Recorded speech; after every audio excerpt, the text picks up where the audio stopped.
ನಮಸ್ಕಾರ ಸ್ನೇಹಿತರೆ, ಮಸ್ಮಗ ಚಾನಲ್ಗೆ ಸ್ವಾಗತ. ನಾನು ಅಮರ್ ಪ್ರಸಾದ್. ರಾಜ್ಯದ ಜನಕ್ಕೆ ಈಗ ದೊಡ್ಡ ಬಿಸಿ ಏನು ಗೊತ್ತಾ?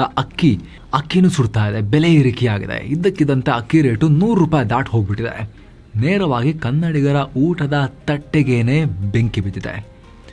ಜೀರಾ ರೈಸ್ನಿಂದ ಹಿಡಿದು ದಪ್ಪ ಅಕ್ಕಿವರೆಗೆ, ಸಾಮಾನ್ಯ ಜನ ಬಳಸುವ ಅಕ್ಕಿಯಿಂದ ಹಿಡಿದು ಲಕ್ಸುರಿ ಅಕ್ಕಿವರೆಗೆ ಎಲ್ಲದರ ರೇಟ್ ಸಿಕ್ಕಾಪಟ್ಟೆ ಜಂಪ್ ಆಗಿದೆ. ಹಾಗಿದ್ರೆ ಇದ್ದಕ್ಕಿದ್ದಂತೆ ಈ ರೇಟ್ ಜಂಪ್ ಆಗಿದ್ಯಾಕೆ? ಮಾರುಕಟ್ಟೆಯಲ್ಲಿ ಭತ್ತ ಸಿಗ್ತಾ ಇಲ್ವಾ? ರಾಜ್ಯದ ಭತ್ತದ ಕಣಜ ಬತ್ತು ಹೋಯ್ತಾ? ಅಥವಾ ಈ ಬೆಲೆ ಏರಿಕೆ ಹಿಂದೆ ಬೇರೆನಾದರೂ ಕಾರಣ ಇದೆಯಾ? ಹೀಗೆ ಮುಂದುವರೆದ್ರೆ ಮುಂದಿನ ದಿನಗಳಲ್ಲಿ ಅಕ್ಕಿ ರೇಟ್ ಎಷ್ಟಕ್ಕೆ ತಲುಪಬಹುದು? ಬನ್ನಿ ಇವತ್ತಿನ ಈ ವರದಿಯಲ್ಲಿ ಡೀಟೇಲ್ ಆಗಿ ನಾವು ಎಕ್ಸ್ಪ್ಲೇನ್ ಮಾಡ್ತೀವಿ. ಕಡೆ ತನಕ ಮಿಸ್ ಮಾಡದೆ ನೋಡಿ. ಸ್ನೇಹಿತರೆ, ಕಳೆದ 2 ತಿಂಗಳಲ್ಲಿ ಅಕ್ಕಿ ಬೆಲೆ ಆಕಾಶದ ಕಡೆಗೆ ಮುಖ ಮಾಡಿದೆ. ಭರ್ತಿ ಸುಮಾರು 35% ಏರಿಕೆಯಾಗಿದೆ. ಕಳೆದ 10 ರಿಂದ 12 ವರ್ಷದಲ್ಲಿ ಇದೇ ಮೊದಲ ಬಾರಿಗೆ ಒಂದೇ ಸಲ ಇಷ್ಟೊಂದು ದೊಡ್ಡ ಮಟ್ಟದಲ್ಲಿ ರೇಟ್ ಜಂಪ್ ಆಗಿದೆ. ಚಿಲ್ಲರೆ ಮಾರ್ಕೆಟ್ನಲ್ಲಿ ಪ್ರತಿ ಕೆಜಿಗೆ ₹5 ರಿಂದ ₹15 ಏರಿಕೆಯಾಗಿದೆ. 2 ತಿಂಗಳ ಹಿಂದೆ ಕೆಜಿಗೆ ₹37 ಇದ್ದ ದಪ್ಪ ಅಕ್ಕಿ ಈಗ ₹42 ಆಗಿದೆ ಕೆಜಿಗೆ. ಏನೋ ಕರಾವಳಿ ಭಾಗದಲ್ಲಿ ಹೆಚ್ಚಾಗಿ ಯೂಸ್ ಮಾಡೋ ಕುಚ್ಚಲಕ್ಕಿ ಅಥವಾ ಬಾಯ್ಲ್ಡ್ ರೈಸ್ ₹30ನಿಂದ ಸೀದಾ ₹34ಗೆ ಜಂಪ್ ಆಗಿದೆ. ಅತ್ತ ಸೋನಾ ಸ್ಟೀಮ್ ಅಕ್ಕಿ ಪ್ರತಿ ಕೆಜಿಗೆ ₹46ನಿಂದ ₹64 ಜಂಪ್ ಆಗಿದೆ. ಜೀರಾ ರಾ ರೈಸ್ ಬೆಲೆಯಂತೂ ಈಗ ಆಲ್ರೆಡಿ ₹100ಗೆ ತಲುಪಿದೆ. ಜೊತೆಗೆ 1 ಕೆಜಿ ಸೋನಾ ಮಸೂರಿ ರಾ ರೈಸ್ ರೇಟ್ ಕೂಡ 100ರ ಹಿಂದಕ್ಕೆ ಹೋಗ್ತಾ ಇದೆ. ಕೊಲಂ ಅಕ್ಕಿ ₹75 ರಿಂದ ₹85 ಆಗಿದೆ. ಬ್ರ್ಯಾಂಡ್ ಪ್ಯಾಕಿಂಗ್ ಮೇಲೆ ಇನ್ನೂ ರೇಟ್ ಸ್ವಲ್ಪ ಜಾಸ್ತಿನೇ. ಕಳೆದ 20 ದಿನಗಳಿಂದ ಅಕ್ಕಿ ರೇಟ್ ಒಂದೇ ಸಮನೆ ಹೆಚ್ಚಾಗ್ತಾನೆ ಇದೆ. ಹೋಲ್ಸೇಲ್ ವ್ಯಾಪಾರಿಗಳು ದಿನಕ್ಕೊಮ್ಮೆ ರೇಟ್ ಹೆಚ್ಚಿಸೋದನ್ನು ನೋಡಿ ಚಿಲ್ಲರೆ ವ್ಯಾಪಾರಿಗಳೇ ಕಂಗಾಲಾಗಿ ಹೋಗಿದ್ದಾರೆ. ಗ್ರಾಹಕರನ್ನು ಕಳೆದುಕೊಳ್ಳೋಕೆ ಇಷ್ಟಪಡದ ಕೆಲ ಚಿಲ್ಲರೆ ಅಂಗಡಿಯವರಂತೂ ಲಾಭದ ಮಾರ್ಜಿನನ್ನೇ ಕಮ್ಮಿ ಮಾಡಿಕೊಂಡು, ದಿನ ಬೆಳಗಾದರೆ ಮುಖ ನೋಡಬೇಕಲ್ಲ ಗ್ರಾಹಕರದು, ಸ್ವಲ್ಪ ಕಮ್ಮಿ ಆಗ್ಬೋದೇನೋ ನಿರೀಕ್ಷೆನಲ್ಲಿ ಕೆಲ ದಿವಸ ನಾವೇ ಪೆಟ್ಟು ತಿಂತೀವಿ ಪರವಾಗಿಲ್ಲ ಅಂಥೇಳಿ ಕಮ್ಮಿಗೆ ಮಾರಿದ್ದಾರೆ, ಲಾಸ್ ಮಾಡ್ಕೊಂಡಿದ್ದಾರೆ. ಇನ್ನು ಕೆಲವರು ಹೋಲ್ಸೇಲ್ ದರಕ್ಕಿಂತ ಕನಿಷ್ಠ ₹5-10 ಏರಿಸಿ ಏನೂ ಮಾಡೋಕ್ಕಾಗಲ್ಲ, ರೇಟ್ ಜಾಸ್ತಿ ಆಗಿದೆ ಅಂತ ಹೇಳೋಕ್ಕೂ ಶುರು ಮಾಡಿದ್ದಾರೆ ಕೆಲವರು. ಬೆಂಗಳೂರಿನ ಅತಿದೊಡ್ಡ ಮಾರುಕಟ್ಟೆ ಯಶವಂತಪುರ APMC ದೃಶ್ಯಗಳು ಬದಲಾಗಿ ಹೋಗಿವೆ. ಇಲ್ಲಿ ಪ್ರತಿದಿನ 50 ಲೋಡ್ ಅಕ್ಕಿ ಬರ್ತಾ ಇತ್ತು. ಆದರೆ ಈಗ ದರ ಏರಿಕೆ ಮತ್ತು ಪೂರೈಕೆ ಕುಸಿತದಿಂದ ಮಾರುಕಟ್ಟೆಗೆ ಬರ್ತಿರೋ ಲೋಡ್ಗಳ ಸಂಖ್ಯೆ ಇಳಿಕೆಯಾಗಿದೆ. ಇದರಿಂದ ವ್ಯಾಪಾರನೂ ನಿರೀಕ್ಷಿತ ಮಟ್ಟದಲ್ಲಿ ನಡೀತಾ ಇಲ್ಲ. ವ್ಯಾಪಾರಿಗಳು ಬೇಸರ ವ್ಯಕ್ತಪಡಿಸ್ತಾ ಇದ್ದಾರೆ. ರಾಜ್ಯದ ಬಹುತೇಕ ಮೇಜರ್ ಮಾರ್ಕೆಟ್ಸಲ್ಲಿ ಇದೇ ಸಮಸ್ಯೆ ಅಂತ ಹೋಲ್ಸೇಲ್ ವ್ಯಾಪಾರಿಗಳು ಹೇಳ್ತಿದ್ದಾರೆ. ಗದ್ದೆಯಿಂದ ಗೋದಾಮಿಗೆ ಅಕ್ಕಿ ದಿಢೀರ್ ದುಬಾರಿಯಾಗಿದ್ಯಾಕೆ? ಸ್ನೇಹಿತರೆ, ಈ ರೀತಿ ಅಕ್ಕಿ ರೇಟ್ ಒಂದೇ ಸಮನೆ ಏರೋದಕ್ಕೆ ಕೆಲ ಬಲವಾದ ಕಾರಣ ಇದೆ. ನಿಮಗೆಲ್ಲ ಗೊತ್ತಿರಬಹುದು, ತುಂಗಭದ್ರಾ ಜಲಾಶಯದ ವ್ಯಾಪ್ತಿನ ಭತ್ತದ ಕಣಜ ಅಂತಲೇ ಕರೀತಾರೆ. ಇಲ್ಲಿನ ಕೊಪ್ಪಳ, ರಾಯಚೂರು, ಬಳ್ಳಾರಿ ಈ ಭಾಗದಲ್ಲಿ ಅತಿ ಹೆಚ್ಚು ಭತ್ತ ಬೆಳೀತಾರೆ. 2023-24 ಸರ್ಕಾರಿ ಡೇಟಾ ಪ್ರಕಾರ ಕರ್ನಾಟಕದಲ್ಲಿ 46.9 ಲಕ್ಷ ಟನ್ ಭತ್ತ ಬೆಳೆಯಲಾಗಿತ್ತು. ಇದರಲ್ಲಿ ರಾಯಚೂರು 11.4 ಲಕ್ಷ ಟನ್, ಬಳ್ಳಾರಿಯಲ್ಲಿ 5.2 ಲಕ್ಷ ಟನ್ ಭತ್ತ ಬೆಳೆಯಲಾಗಿತ್ತು. ಯಾದಗಿರಿಯಲ್ಲಿ 4.7 ಲಕ್ಷ ಟನ್, ಹಾಗೆ ಕೊಪ್ಪಳ 4.2 ಲಕ್ಷ ಟನ್ ಭತ್ತ ಉತ್ಪಾದನೆಯಾಗಿತ್ತು. ಆದರೆ ಈ ಬಾರಿ ಏನಾಯ್ತು ಗೊತ್ತಾ ಸ್ನೇಹಿತರೆ? ಅದನ್ನು ನೋಡೋಕ್ಕಿಂತ ಮುಂಚೆ ನಿಮ್ಮಲ್ಲಿ ಒಂದು ಸಣ್ಣ ಮನವಿ. ನಮ್ಮ ಚಾನಲ್ನ ವಿಡಿಯೋಸ್ ನಿಮಗೆ ಇಷ್ಟ ಆಗ್ತಿದ್ರೆ ಸ್ನೇಹಿತರೆ, ನಾವು ನಮ್ಮ ಮೆಂಬರ್ಶಿಪ್ ಕಮ್ಯುನಿಟಿಯಲ್ಲಿ ಇನ್ನೂ ಯೂಸ್ಫುಲ್, ವ್ಯಾಲ್ಯೂಬಲ್, ಲೈಫ್ನ ಇಂಪ್ರೂವ್ ಮಾಡೋ ವಿಡಿಯೋಸ್ನ ಪಬ್ಲಿಷ್ ಮಾಡ್ತಾ ಇದ್ದೀವಿ. ಆ ಮೆಂಬರ್ಶಿಪ್ ಕಮ್ಯುನಿಟಿ ನೀವು ಕೂಡ ಸೇರಬೇಕು ಅಂದರೆ ವಿಡಿಯೋ ಕೆಳಗಿರೋ ಜಾಯಿನ್ ಬಟನ್ ಮೂಲಕ ಕ್ಲಿಕ್ ಮಾಡಿ ನೀವು ಸ್ಮಾಲ್ ಅಮೌಂಟ್ಗೆ ನಮ್ಮ ಸ್ಪೆಷಲ್ ಮೆಂಬರ್ಶಿಪ್ ಕಮ್ಯುನಿಟಿಯ ಸದಸ್ಯರಾಗಬಹುದು. ಎಲ್ಲ ಮೆಂಬರ್ ಓನ್ಲಿ ವಿಡಿಯೋಸ್ ಅನ್ನ ಕೂಡ ನೋಡಬಹುದು. ಆಸಕ್ತರು ಮಿಸ್ ಇದೆ ಜಾಯಿನ್ ಬಟನ್ ಚೆಕ್ ಮಾಡಿ ಬನ್ನಿ, ಕಂಟಿನ್ಯೂ ಮಾಡೋಣ.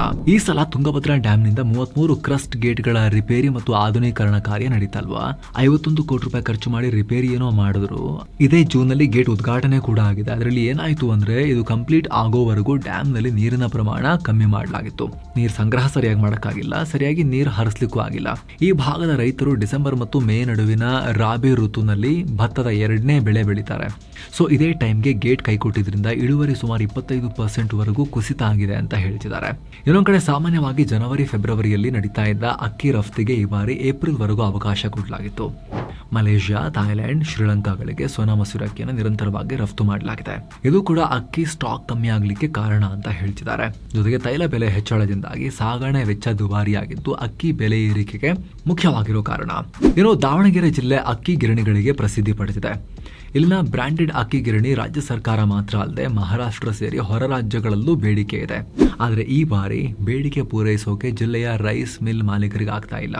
ದಾವಣಗೆರೆ ಮಾತ್ರ ಅಲ್ಲದೆ ರಾಜ್ಯಾದ್ಯಂತ ಹಲವು ಮಿಲ್ಗಳು ಭತ್ತ ಸಿಗದೆ ಈಗ ಆಲ್ರೆಡಿ ಮಿಲ್ಲಿಂಗ್ ಮಾಡೋ ಕ್ವಾಂಟಿಟಿನ ಕಮ್ಮಿ ಮಾಡಿವೆ. ಈಗ ಕಾರ್ಯನಿರ್ವಹಿಸ್ತಿರೋ ಮಿಲ್ಗಳಲ್ಲಿ ಇನ್ನು 15 ದಿನಗಳಿಗಾಗುವಷ್ಟು ಮಾತ್ರ ಭತ್ತ ಸ್ಟಾಕ್ ಇದೆ. ಹಿಂಗೆ ಮುಂದುವರೆದ್ರೆ ತಿಂಗಳ ಒಳಗಡೆ ಎಲ್ಲಾ ರೈಸ್ ಮಿಲ್ಗಳು ಭತ್ತನೇ ಇಲ್ಲದೆ ಬಂದ್ ಆಗೋ ಚಾನ್ಸಸ್ ಇದೆ ಅಂತ ರೈಸ್ ಮಿಲ್ ಮಾಲೀಕರು ಆತಂಕ ವ್ಯಕ್ತಪಡಿಸಿದ್ದಾರೆ. ಇದರ ಜೊತೆಗೆ ಹೊರ ರಾಜ್ಯಗಳಿಗೆ ರಫ್ತು ಮಾಡಿರೋದು ಕೂಡ ನಮ್ಮಲ್ಲಿ ಅಕ್ಕಿ ಕಮ್ಮಿ ಆಗೋದಕ್ಕೆ ಕಾರಣ. ಖುದ್ದು ರೈಸ್ ಮಿಲ್ ಮಾಲೀಕರ ಸಂಘದ ಪ್ರಧಾನ ಕಾರ್ಯದರ್ಶಿ ಕೋಗುಂಡಿ ಬಕ್ಕೇಶಪ್ಪ ಅನ್ನೋರು ಹೇಳಿದ್ದಾರೆ. ಇದನ್ನ ದೇಶಾದ್ಯಂತ ಭತ್ತ ಸಾಗಾಣಿಕೆಗೆ ಶುಲ್ಕ ಇಲ್ಲ. ಈ ಬಾರಿ ಕರ್ನಾಟಕದಿಂದ ಮಹಾರಾಷ್ಟ್ರ, ಆಂಧ್ರ, ತಮಿಳುನಾಡು ಸೇರಿ ಹೊರ ರಾಜ್ಯಗಳಿಗೆ ಹೆಚ್ಚು ಭತ್ತ ಮಾರಾಟ ಮಾಡಲಾಗಿದೆ. ಭತ್ತ ಹಸಿದಿದ್ರಿಂದ ಅಕ್ಕಿ ತುಂಡಾಗುವಿಕೆನೂ ಹೆಚ್ಚಾಯಿತು. ಭತ್ತ ಒಣಗಿಸೋಕೆ ಬಿಸಿಲು ಕೂಡ ಸರಿಯಾಗಿ ಸಿಗ್ಲಿಲ್ಲ. ಅನಿವಾರ್ಯವಾಗಿ ಬೇರೆ ರಾಜ್ಯಗಳಿಗೆ ಮಾರಬೇಕಾಯಿತು ಅಂತ ಇವರು ಹೇಳಿದ್ದಾರೆ. ಜನರ ಜೇಬಿಗೆ ಕತ್ತರಿ, ಕಿಚನ್ ಬಜೆಟ್ ಉಲ್ಟಾ ಪಲ್ಟಾ. ಸ್ನೇಹಿತರೆ, ಈ ಡ್ಯಾಮ್, ಮಳೆ, ಮಿಲ್, ಎಕ್ಸ್ಪೋರ್ಟ್ ಈ ಎಲ್ಲ ದೊಡ್ಡ ದೊಡ್ಡ ಲೆಕ್ಕಾಚಾರಗಳು ಕಡೆಗೆ ಬಂದು ಬಡಿಯೋದು ಯಾರಿಗೆ? ನೇರವಾಗಿ ನಮ್ಮಂತಹ ಸಾಮಾನ್ಯರ ಕಿಚನ್ ಬಜೆಟ್ ಮೇಲೆ. ಒಂದು ಅಂದಾಜಿನ ಪ್ರಕಾರ ಕರ್ನಾಟಕದಲ್ಲಿ BPL ಮತ್ತು ಅಂತ್ಯೋದಯ ವೆಲ್ಫೇರ್ ಸ್ಕೀಮ್ ನ ಫುಲ್ಫಿಲ್ ಮಾಡೋಕೆ ತಿಂಗಳಿಗೆ 2.29 ಲಕ್ಷ ಟನ್ ಬೇಕಾಗುತ್ತೆ. ಒಟ್ಟಾರೆ ಏನಿಲ್ಲ ಅಂದ್ರೂ ತಿಂಗಳಿಗೆ 4.5 ಲಕ್ಷದಿಂದ 5.5 ಲಕ್ಷ ಮೆಟ್ರಿಕ್ ಟನ್ ಅಕ್ಕಿ ಬೇಕು. ನ್ಯಾಷನಲ್ ಸ್ಯಾಂಪಲ್ ಸರ್ವೆ ಅಂದ್ರೆ NSS ಡೇಟಾ ಪ್ರಕಾರ ದಕ್ಷಿಣ ಭಾರತದ, ಅದರಲ್ಲೂ ಕೂಡ ನಮ್ಮ ಕರ್ನಾಟಕದ ಒಂದು ಸಾಮಾನ್ಯ ಮಧ್ಯಮ ವರ್ಗದ ಕುಟುಂಬ ತಮ್ಮ ತಿಂಗಳ ಒಟ್ಟು ಕಿಚನ್ ಬಜೆಟ್ ನಲ್ಲಿ 15% ಅನ್ನ ಕೇವಲ ಅಕ್ಕಿಗಾಗಿ ಮೀಸಲಿಡ್ತಾರೆ. ಅದೇ ಅನ್ನವನ್ನೇ ಪ್ರಧಾನವಾಗಿ ತಿನ್ನೋ ಕುಟುಂಬಗಳಾದ್ರೆ ಈ ಪ್ರಮಾಣ 25-35% ಇರುತ್ತೆ. ಈಗ ನೀವೇ ಯೋಚನೆ ಮಾಡಿ, ಫಾರ್ ಎಕ್ಸಾಂಪಲ್ ಒಂದು ಮನೆಗೆ ತಿಂಗಳಿಗೆ 5,000 ರೂಪಾಯಿ ದಿನಸಿಗೆ ಬೇಕು ಅಂತ ಇಟ್ಕೊಳ್ಳಿ. ಅದರಲ್ಲಿ 1,500 ರೂಪಾಯಿ ಬರೀ ಅಕ್ಕಿಗೆ ಹೋಗುತ್ತೆ. ಒಂದು ತಿಂಗಳಿಗೆ 25 kg ಸೋನಾ ಮಸೂರಿ ಅಕ್ಕಿ ಬಳಸ್ತಾರೆ ಅಂತ ಇಟ್ಕೊಳ್ಳಿ. ಈ ಹಿಂದೆ 25 kg ಚೀಲಕ್ಕೆ ಅವರು ಕೊಡ್ತಾ ಇದ್ದಿದ್ದು ಅಂದಾಜು 1,200ರಿಂದ 1,300 ರೂಪಾಯಿ. ಆದ್ರೆ ಅದೇ 25 kg ಸೋನಾ ಮಸೂರಿ ಚೀಲಕ್ಕೆ 1,700ರಿಂದ 1,800 ರೂಪಾಯಿ ಕೊಡಬೇಕು. ಬರೀ ಒಂದೇ ತಿಂಗಳಲ್ಲಿ ಕೇವಲ ಅಕ್ಕಿ ಮೇಲಿನ ಖರ್ಚು ಹತ್ತತ್ರ 500 ರೂಪಾಯಿ ಎಕ್ಸ್ಟ್ರಾ ಆಗಿದೆ. ಇನ್ನೊಂದು ಎಕ್ಸಾಂಪಲ್ ತಗೊಳ್ಳಿ. ವಾರಕ್ಕೆ 5 kg ಜೀರಾ ರೈಸ್ ಬಳಸ್ತಾ ಇದ್ದ ಕುಟುಂಬ ಇತ್ತು ಅಂದ್ರೆ ಆಗ್ಲೇ ಹೇಳಿದ ಹಾಗೆ ಮೊದಲು 75ರಿಂದ 80 ರೂಪಾಯಿಗೆ ಸಿಗ್ತಾ ಇದ್ದ ಜೀರಾ ರೈಸ್ ಈಗ 100 ರೂಪೀಸ್ ಆಗಿದೆ. ಅಂದ್ರೆ ವಾರಕ್ಕೆ 100 ರೂಪಾಯಿ ಎಕ್ಸ್ಟ್ರಾ, ತಿಂಗಳಿಗೆ ಬರೋಬ್ಬರಿ 400 ರೂಪಾಯಿ ಎಕ್ಸ್ಟ್ರಾ ಖರ್ಚು. ಈ ರೀತಿ ಅಕ್ಕಿ ರೇಟ್ ದಿಢೀರಂತ 30-35% ಜಂಪ್ ಆಗಿರೋದ್ರಿಂದ ಮನೆ ಬಜೆಟ್ ಲೆಕ್ಕಾಚಾರ ತಲೆ ಕೆಳಗಾಗಿದೆ ತುಂಬಾ ಜನಕ್ಕೆ. ನಿಮಗಿಲ್ಲ ಅನ್ಸ್ಬೋದು 400-500 ರೂಪಾಯಿ ಬಹಳ ದೊಡ್ಡ ವ್ಯತ್ಯಾಸನ ಅಂತ. ಆದರೆ ತಿಂಗಳ ಕಡೆಯಲ್ಲಿ ಮಕ್ಕಳ ಫೀಸ್ ಕಟ್ಟೋಕೆ, ಕರೆಂಟ್ ಬಿಲ್ ಕಟ್ಟೋಕೆ ಅಂತ ಕೂಡಿಡ್ತಾ ಇದ್ದ ಉಳಿತಾಯಕ್ಕೆ ಬಿದ್ದಿರೋ ನೇರ ಕತ್ತರಿ ಇದು. ಆರ್ಥಿಕ ಹೊಡೆತ. ಅದೇ 400-500 ರೂಪಾಯಿ ಇದ್ರೆ ಉಳಿತಾಯ ಮಾಡ್ತಾ ಇದ್ರ, ಅಥವಾ ಫ್ಯಾಮಿಲಿ ಒಟ್ಟಿಗೆ ಒಂದೇನಾದ್ರೂ ಕೂಡ ಸ್ನ್ಯಾಕ್ಸಿಗೆ ಬಳಸ್ತಾ ಇದ್ರ, ಈವ್ನಿಂಗ್ ಅಲ್ಲಿ ಏನಾದ್ರು ಮನೆ ತರಿಸ್ಕೊಂಡು ತಿಂತಾ ಇದ್ರ, ಒಟ್ಟಿನಲ್ಲಿ ಬೇರೆ ಏನಕ್ಕೋ ಯೂಸ್ ಆಗ್ತಿದ್ದ ಆ ದುಡ್ಡು ಈಗ ಅಕ್ಕಿಗೆ ಎಕ್ಸ್ಟ್ರಾ ಹೋಗ್ಬೇಕಾಗಿ ಬಂದಿದೆ. ಈಗ ಹಾಗಿದ್ರೆ ಯಾವಾಗ ಸರಿ ಆಗುತ್ತೆ? ಸದ್ಯಕ್ಕಂತೂ ಯಾವ ಕ್ಲಾರಿಟಿನೂ ಇಲ್ಲ, ಇಳಿಯೋ ಲಕ್ಷಣ ಇಲ್ಲ. ಇದೇ ರೀತಿ ಕೊರತೆ ಕಂಟಿನ್ಯೂ ಆದರೆ ಇನ್ನೂ ಚೂರು ರೇಟ್ ಜಾಸ್ತಿನೇ ಆಗ್ಬೋದು. ಇವಾಗಂತೂ ಮಳೆ ಇಲ್ಲ ಅನ್ನೋ ಆತಂಕ ಬೇರೆ ಸುಮಾರು ಕಡೆ ಇದೆ. ಈಗಿರೋ ರೇಟ್ ಮೇಲೆ ಇನ್ನೂ 5-10% ರೇಟ್ ಜಾಸ್ತಿ ಆಗೋ ಪ್ರಿಡಿಕ್ಷನ್ ಕೆಲವರು ಕೊಡ್ತಾ ಇದ್ದಾರೆ ಶಾರ್ಟ್ ಟರ್ಮ್ನಲ್ಲಿ.